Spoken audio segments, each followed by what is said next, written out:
Hi, this is Emily Davis of Emily's Handmade Soaps, and what I'm making today is some cappuccino soap.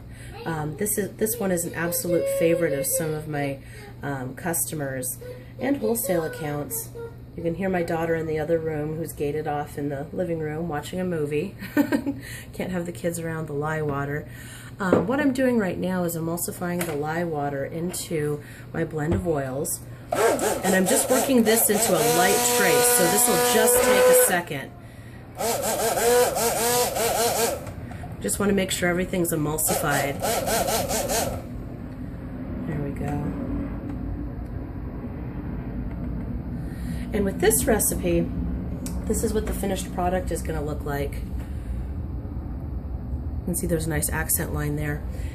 And for the top part that kind of looks like cream, we're going to separate out some of the soap batter and then add that back on later on. So I'm just going to separate that out right here. This is going to end up being the topping of our soap, and the color does lighten up quite a little bit later. But for now, we're just going to set this to the side. Might have a little bit more in there. We'll blend that up a bit before we put it on the top. Now, once I have this one at a light trace, I'm going to blend it up a bit more. Just a little. There we go. This is where I'm going to add my fragrance oils and my essential oils. You can see these are pretty dark, so this could color the batter, and that's what we want.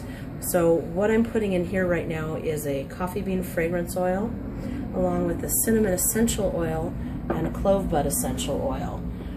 And it smells really good. So I'm just going to blend that up a bit. You can see how it does change the color a bit. And now we're going to change the color more. Now this is brewed coffee. This is just really strong brewed coffee. It's chilled, and it's going to add a tiny bit of aroma and a little bit of color to the soap. So we're going to see a nice caramel color here in a second.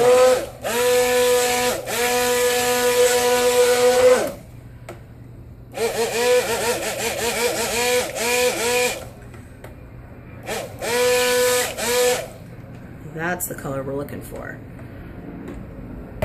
I'm soaping really cool with this one because with the additives it can kind of trace quickly if we're not careful. So now I'm going to take my ginormous mold here. You can see that okay. And I'm going to put about half of the mixture in here. This is going to be the bottom part. There we go. Oops, running out of counter space. Soap makers can identify. Tapping it down to release any air bubbles. And now for that accent line, what I'm using is really finely ground coffee beans. So I have to be really careful not to put this on too thick, or else it could cause a weakness in the actual soap and it'll separate. I've had that happen before. Usually you can see if there's going to be a problem right as soon as you unmold it, but that's not always the case. So what I kind of do is I put some on there and then close my eyes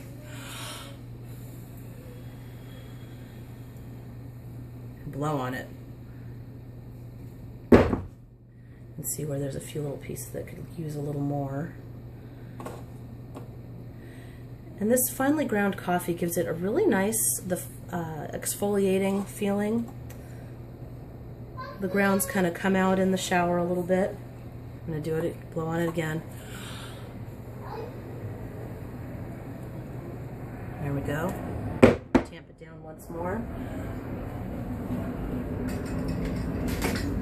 And now I'm going to use the rest of that batter and just very gently kind of spoon it on, because I don't want to mess with that accent line.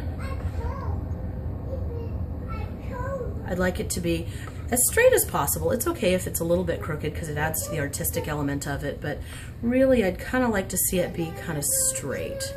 So I'm just going to kind of spoon this batter on pretty gently. Oops, I can see that The part of the soap that we set aside is already kind of lightening up a little bit.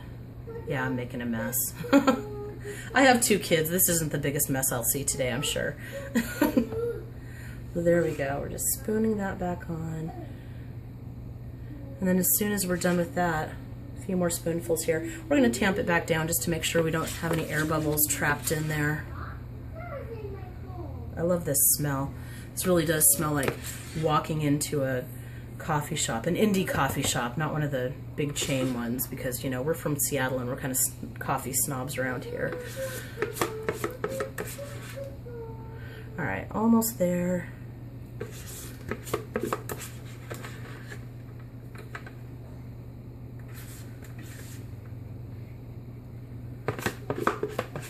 There we go.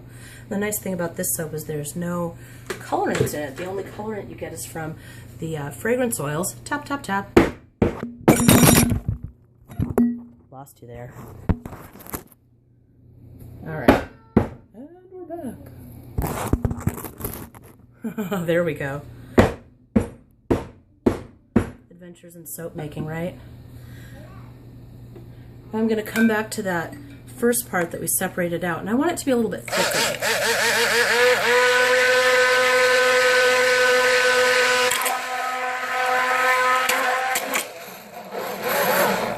Oh, got some bubbles in there. There we go.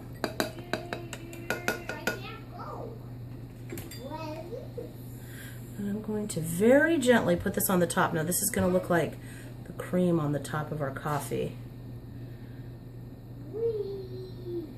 Cool thing about this recipe is that it is vegan. So even though it looks like cream, there are no animal products used in this recipe at all. I think I'm going to need to let this one set up a bit before I work on the textured tops, which is fine. It sets up pretty quickly. And again, this is what our finished product ends up looking like. A banana. I'll be back after I get my daughter a banana. Thanks for watching.